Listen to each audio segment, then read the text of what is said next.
The National Desk, America's News Now.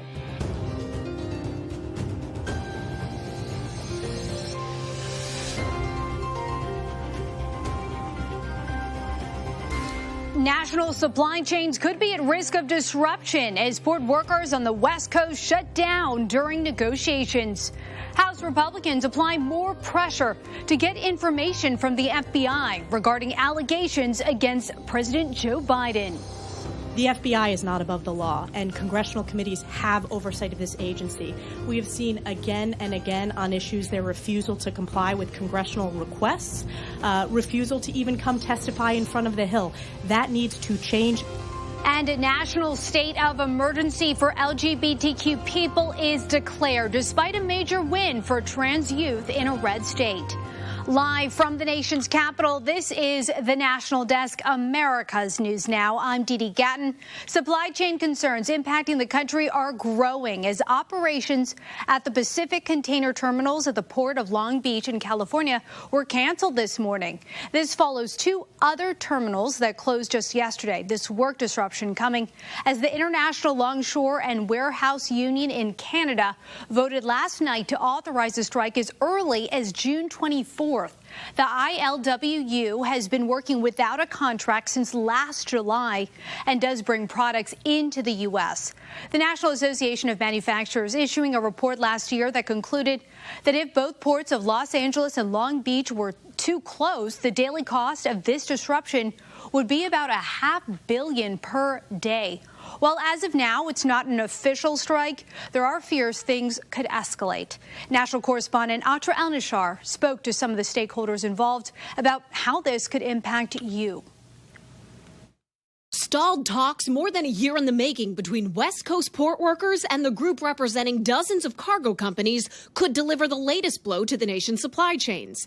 Starting last Friday, the Pacific Maritime Association says the International Longshore and Warehouse Union staged concerted and disruptive work actions, refusing to dispatch workers and making unfounded health and safety claims. The union, representing 22,000 workers at 29 West Coast ports, argues during the pandemic its workers risked, and in some cases lost, their lives to keep supply chains moving. As ocean carriers and maritime companies made historic profits, they say the percentage of union member wages and benefits dropped by comparison. The National Retail Federation among the outside voices now calling for the Biden administration to intervene, heading into peak shipping season for back to school and the holidays. Obviously, the parties need to ask for that help, but I think the administration can certainly encourage them to seek that help. Fearing a repeat of an 11-day lockout in 2002.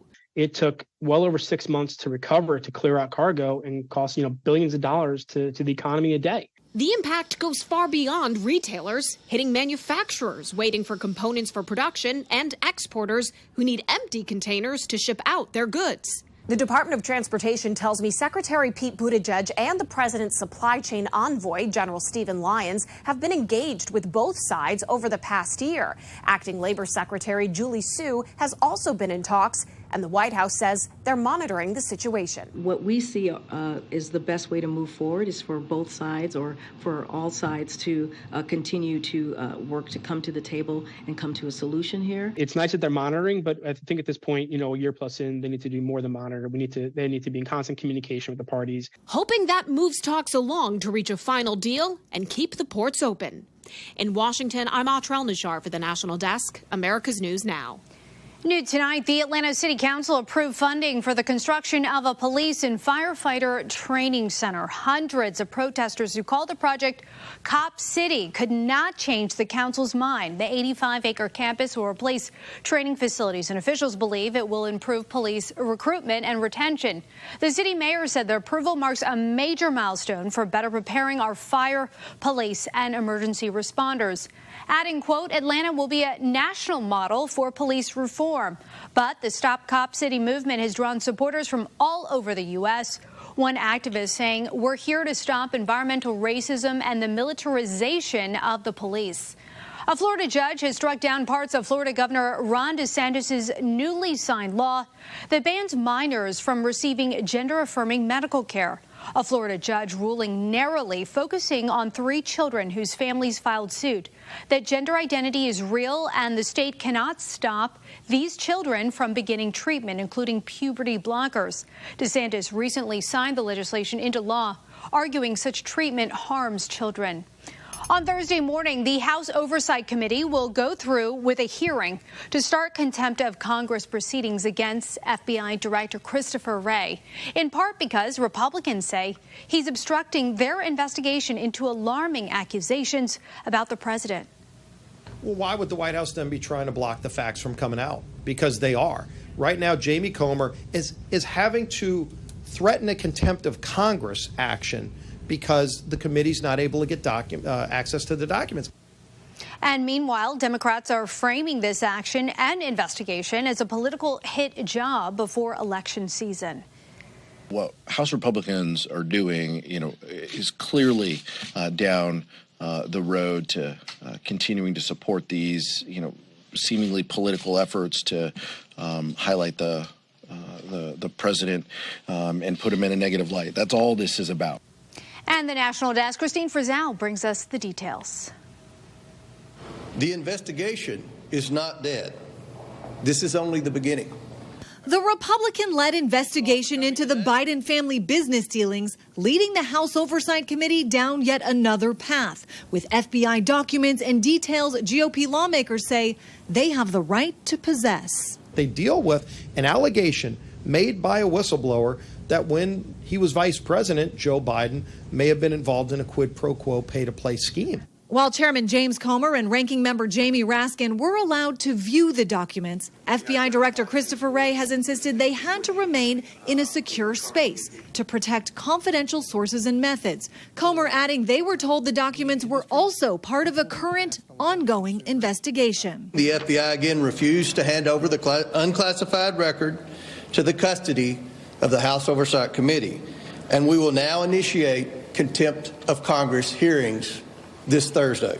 One committee member tweeting, the FBI is afraid their informant will be killed if unmasked, as Democrats continue to insist the effort is purely political. Admiral, have you read the report yourself, and do you personally think that there are any national security concerns here? No and no. White House spokesman Ian Sams calling it a fact-free stunt, as Congressman Raskin argues the documents detail a conversation that was secondhand hearsay that led to an investigation ended by top Trump officials. Not only were there no criminal charges, there was no escalation of the FBI's investigation that was ordered by Scott Brady or by Attorney General William Barr. They all signed off on ending that investigation. So looking ahead, if the committee votes in favor of contempt Thursday morning, the measure would then move to the full House, where Republicans have a small majority. Now, if it passes there, it would be up to the Department of Justice to decide whether to prosecute FBI Director Wray. Dee Dee, back to you. And Christine, how is the FBI reacting to all of this? Yeah, they call the contempt vote unwarranted, insisting they've cooperated here by allowing the documents to be read, re-emphasizing what they call a common sense safeguard to protect the physical safety of sources and the integrity of the investigations. All right, Christine Frizzell reporting tonight from the Capitol. Thank you. Large areas of the U.S. continue to be impacted by out-of-control wildfires that are burning in Canada. You get a sense from the images behind me here. Millions of Americans are feeling the effects of reduced air quality from the smoke drifting down from Quebec and Nova Scotia. In central New York, spending the next 24 hours outside could expose you to air pollution as harmful as 3 cigarettes, according to estimates based on recent studies. As you can see on this map behind me now, the diminished qualities affecting around 30 states, with possible impact as far south as Georgia. The Environmental Protection Agency is hosting an information session in East Palestine, Ohio right now, 4 months since the train derailment there. Since that crash, many people have reported symptoms like headaches, rashes, sore throats, cough, and eye irritation. Some people have still not returned to their homes for fear it's unsafe. But official statements have indicated that there is no safety concern. The EPA, the CDC, and the Agency for Toxic Substances and Disease Registry will be taking questions from residents after presenting findings. The PGA Tour and LIV Golf are merging. This one has been making headlines to create a new commercial operation that will also include the European DP World Tour. LIV Golf has been the subject of controversy after allegedly luring golfers with money from Saudi nationals. Families and survivors of the 9/11 terrorist attacks lashed out at American golfers who defected to LIV last year, saying they were siding with a government that funds Islamic extremists. PGA Tour Commissioner Jay Monahan and Yasser Rumayyan, the governor Al Rumayyan, the governor of the Saudi Arabia Public Investment Fund that runs the LIV Tour, agreed that this is in the best interest for all of golf and their fans. And I said previously that we were going down our path, they were going down theirs. And today, that tension goes away. The litigation is dropped. We're announcing to the world that on behalf of this game, we're coming together. We are investing in the game that everybody loves. The control is not there. It's the governance that we would like to have. It's going to be, a vote system in a board, and the majority in the board will be with the PGA. It's not going to be with us. Coming up here, secession is on the mind of some in Oregon. How much land the state could lose. A state of emergency for the LGBTQ community. The laws in states that have the groups concerned. And later on, is a new trend of home construction a viable solution for home buyers? That and more coming up in 90 seconds.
Lawmakers question Homeland Security Inspector General Joseph Kafari today over a report finding there are not enough Border Patrol and Customs agents at the southern border to process the number of migrants trying to come to the U.S. According to the report, the agency's workloads are outpacing their current staffing, which could lead to low morale and retirements. Republicans and Democrats agree they need to take care of government workers.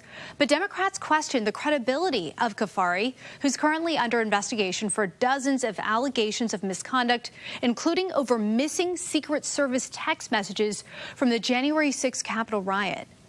The relationship of trust that we have had with other inspectors general, we have not had that with you. And I regret that. Kafari denies any improper conduct.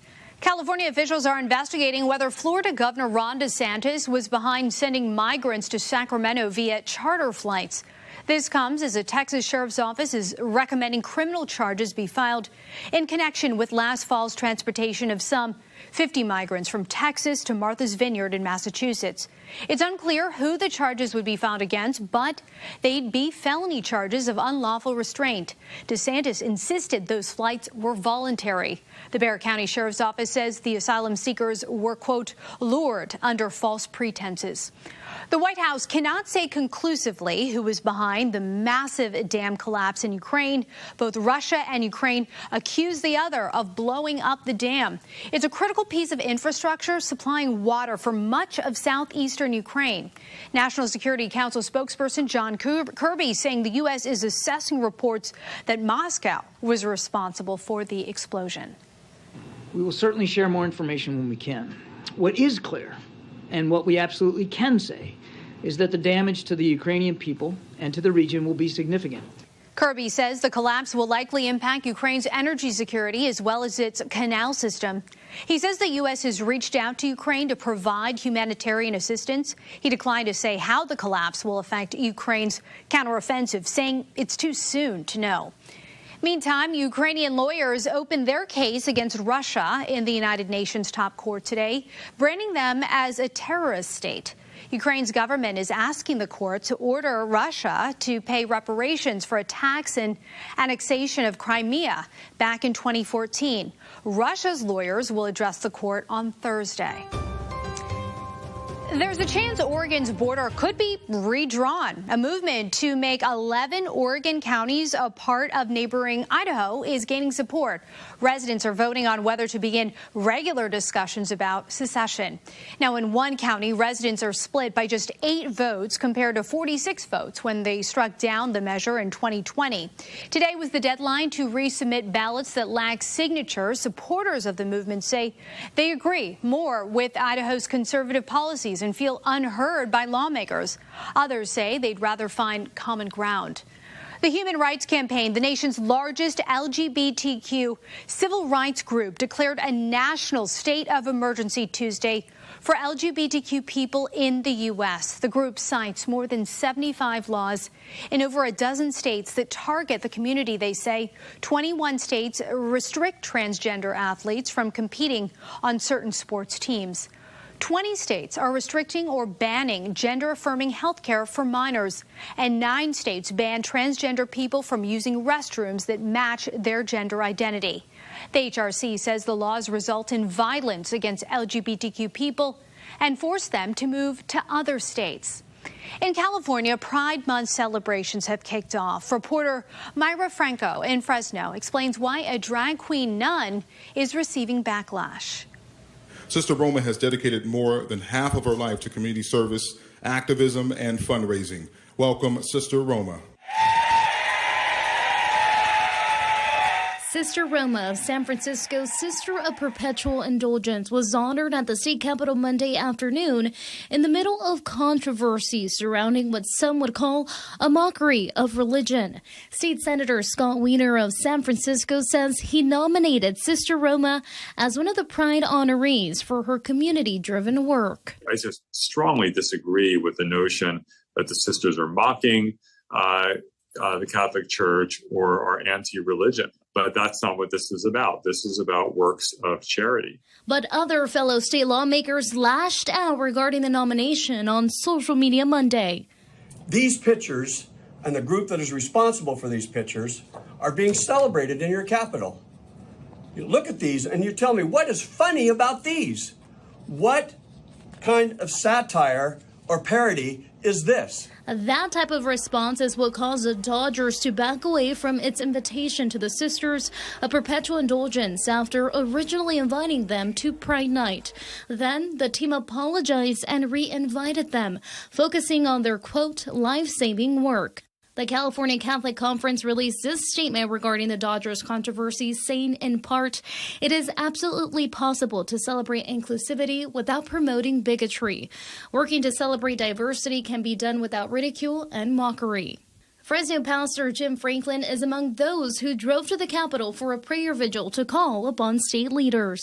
We'll be standing today in solidarity with the Catholic Church and evangelicals and Christians all across our state to ask the question, why would the state Senate honor a group which mocks the Christian faith. The Sisters of Perpetual Indulgence provided the following statement to Fox 26, saying, in part, the Sisters of Perpetual Indulgence are not an anti-Catholic organization, nor do we profess hatred at organized religion. We are an order of non-dominational queer nuns who promulgate joy, expiate guilt, and engage in ministry without judgment. Former New Jersey Governor Chris Christie is officially running for president in 2024. He filed his paperwork a few hours ago, promising to challenge former President Donald Trump directly. In just a few moments, he is expected to announce his campaign at a town hall in New Hampshire. Now, this will be Christie's second time running. He also ran in 2016.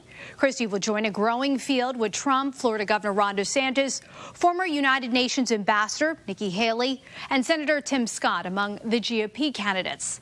Pharmaceutical company Merck sued the federal government today over a law that will allow Medicare to negotiate prices directly with drug manufacturers once it takes effect, as opposed to drug companies setting the prices for prescriptions. Merck wants to stop the plan, which is a part of the Inflation Reduction Act. The company says it's tantamount to extortion and does not allow for actual negotiation. The HHS secretary said he plans to vigorously defend the plan. Prince Harry took to the witness stand today. The Duke of Sussex gave evidence in a UK court Tuesday in his case against the publisher of the British tabloid Mirror Group, saying he endured horrific personal attacks and intimidation. Harry has accused the publisher of phone hacking and other unlawful techniques to get scoops. Mirror Group denies or has not admitted to most of the allegations. The trial started on May 10th, and it's expected to last about 7 weeks. Harry is the first senior British royal to face questioning in a court since the 19th century. Actor Cuba Gooding Jr. has settled accusations that he raped a woman a decade ago, according to court records. Now, this was learned today, right before the trial was about to start in a New York federal court. Gooding, who starred in movies like Jerry Maguire, faced claims that he raped a woman in a Manhattan hotel. The trial was also going to include testimony from 3 other women who said the actor abused them. The terms of the settlement were not immediately available. Coming up next here on Pulse of America, families in need look for answers as COVID-era subsidies come to an end. We're back in 90 seconds.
We're taking the pulse of America, starting with the development of 3D printed homes in Texas. Home buyers looking for a unique space in the Austin suburbs are now getting their first chance to buy into a one-of-a-kind neighborhood. We have scaled up. Connor Jenkins is overseeing operations at Icon's first 3D printed community. 6 homes printed by these robots will be up for sale later this week in Georgetown's Wolf Ranch. A lot of people are looking for something different. They're looking for a disruption. This is the Dice floor plan. At not quite 1,600 square feet, it has 3 bedrooms, 2 baths, and a kitchen island. It is the lowest priced home in the community. Our first home starts at $475,000.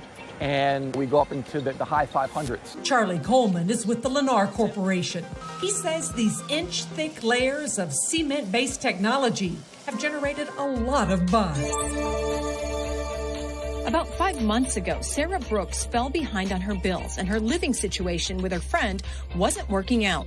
With 2 small kids, she knew she had to find a safe place to stay. I prayed on it for God to give me guidance, and my heart just led me to come here to Haven. Haven for Hope says right now, Brooks is one of 128 families, which includes 272 children at the shelter. That's a 28% increase from last year. We had kind of the perfect storm. Terry Bailing with Haven for Hope says they're seeing an uptick of families finding their way to the shelter as evictions pick up and funding that came during COVID are winding down. Also, we've had inflation, and we've had, situations where rents have gone up and housing prices have gone up. So it's kind of a lag effect. That summer campaign is to put the brakes on street racing and sideshows in the city of Fresno. Fresno PD's new street racing team will be on the lookout for drag racers and drivers who like to smoke their tires in parking lots. Funding was approved in last year's budget to add 10 motorcycle officers and a sergeant. In the past year, officers in Fresno have issued more than 700 citations and impounded more than 200 vehicles. Coming up next, nearly 80 years today, the war tides changed. Coming up, we remember one of the greatest generation's greatest victories. We're back in 90 seconds.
Today marks the 79th anniversary of the D-Day invasion, known as the beginning of the end of World War II. Roughly 150,000 Allied troops from the U.S., UK, France, Canada, and others stormed the beach of Normandy in Nazi-occupied France in 1944. The operation that spanned over 5 days marked a turning point in the war, resulting in the liberation of Western Europe from Germany and ultimately a victory for the Allied nations. That's going to do it for us. Join us again tonight at 10 Eastern for more on the National Desk.